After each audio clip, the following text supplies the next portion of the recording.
Hello, tonight I will be talking about an economy right here in Africa that is almost as big as the entire GDP of all the African countries combined.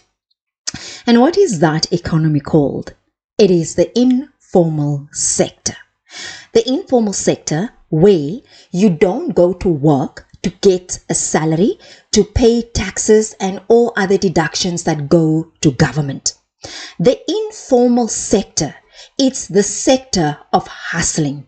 It's the sector of every person who sells food, which is very popular in Africa, who sells food at the side of the road, who sells vegetables and fruits and clothes and whatever it is that they can sell, any service that we can deliver in order to make a living, to put food on the table, to send children through school, to pay for the roof over our heads. That is the African formal economy.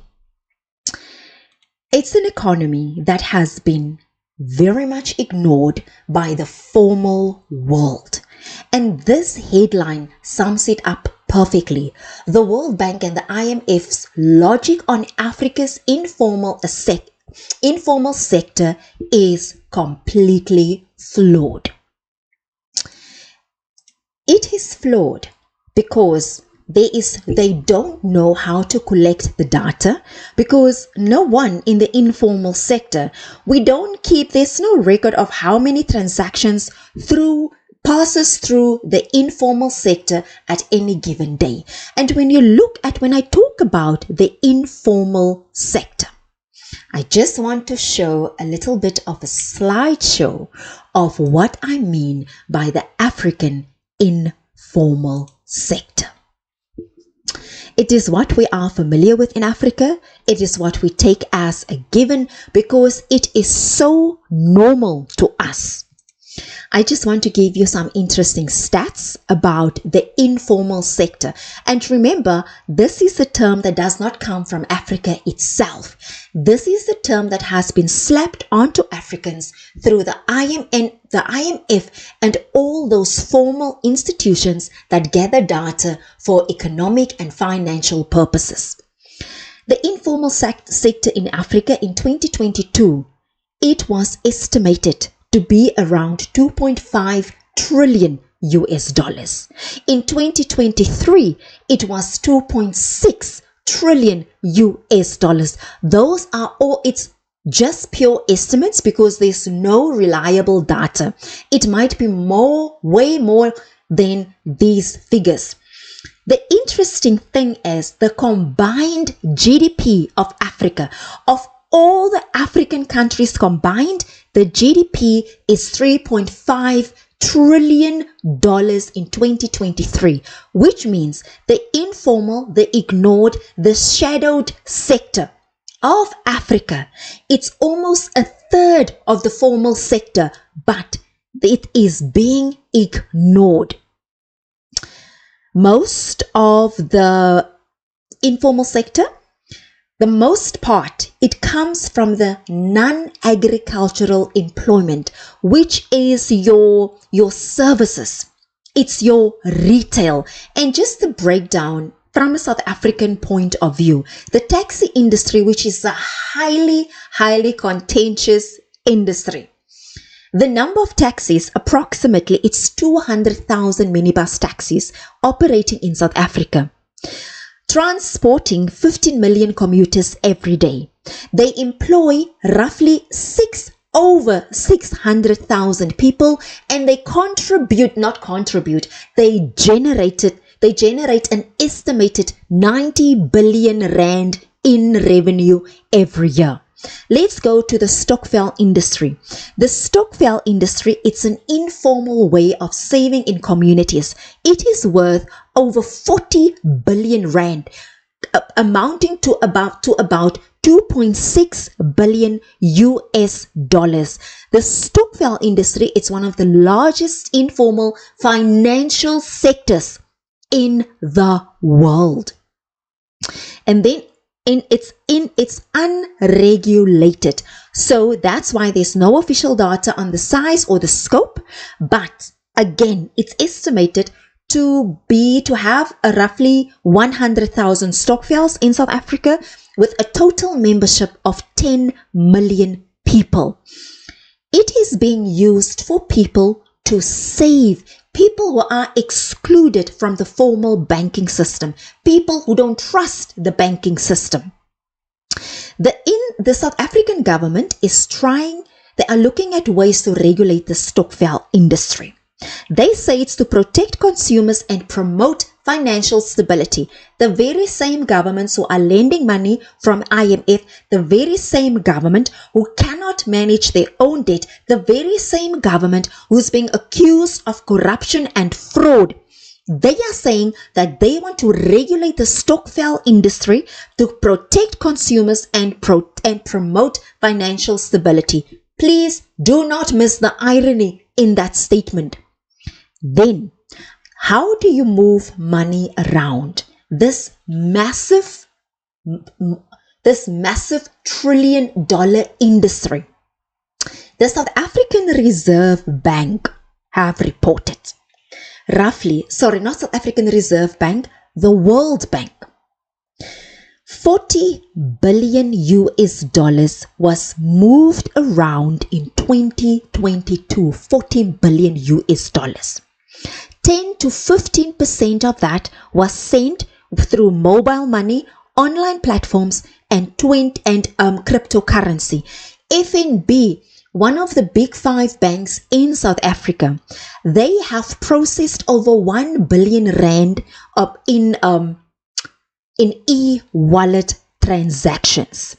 It is estimated that Africans without bank accounts, they send around 4 to 6 billion using online payment platforms. I will end there. So this is just to give you an idea of how powerful we are as Africans. In the informal sector, as the images of what I've shown you now, that is a sector that generates an income of 2.6 trillion US dollars. It's a sector where people are not waiting on government to do things for them, but they drive the economy, they create the economy. So when you see the figures of poverty and people living below the breadline, when you see the figures of GDP per capita, those are the formal figures that come from the World Bank. It comes from IMF. It comes from the formal gathering of data that have been submitted through your formal employers.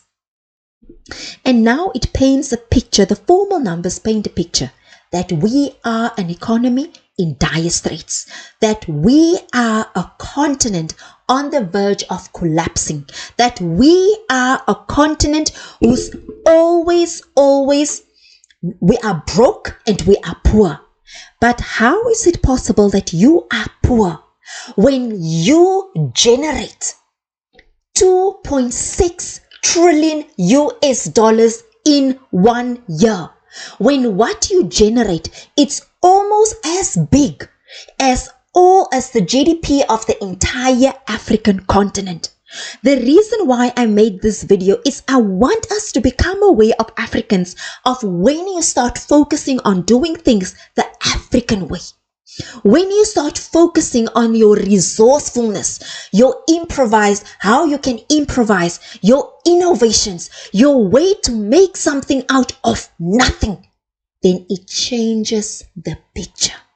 If we start looking at our strengths and how we manage to survive in a sector that's not being recognized in a formal way, that's not being recognized by governments across the world, even our own governments, when we start to realize that on the sidelines of the formal sector, there's a huge generation of income. There's a huge revival. There's a huge market that is being created by people who stood up and said, today we need to eat, and we will do it with the sweat of our hands. We will do it through our own abilities. We will do it because we are competent, we are able, we are African, and we need to make a living. This money from the informal sector, you know that auntie you see who's selling fat cook, sorry, on the side of the road. The auntie who's selling morojo. The auntie who's selling beans. The auntie who goes and stock up with the chips and who goes and stock up for sweets and she goes and sell it from a back room. That auntie uses that money to pay a house, to build her house, to send the children to school, to pay for an expensive education, to contribute meaningfully to the economy. And that is a reminder to show us that we don't need acknowledgement. We don't need confirmation that we are doing the right thing, because already we are. We are Africans. That is who we are. We are powerful. We are empowered. We are the drivers of economies. And as long as we realize that we don't need the recognition, as long as we continue to do what we do and shift the focus from government and shift the focus from social grants and shift the focus from waiting for handouts, if we can do what needs to be done, then this continent will be flourishing. That is who we are. We are Africans. We are strong. We are survivors. We are builders. We are creators. We are Africans. And we are building economies.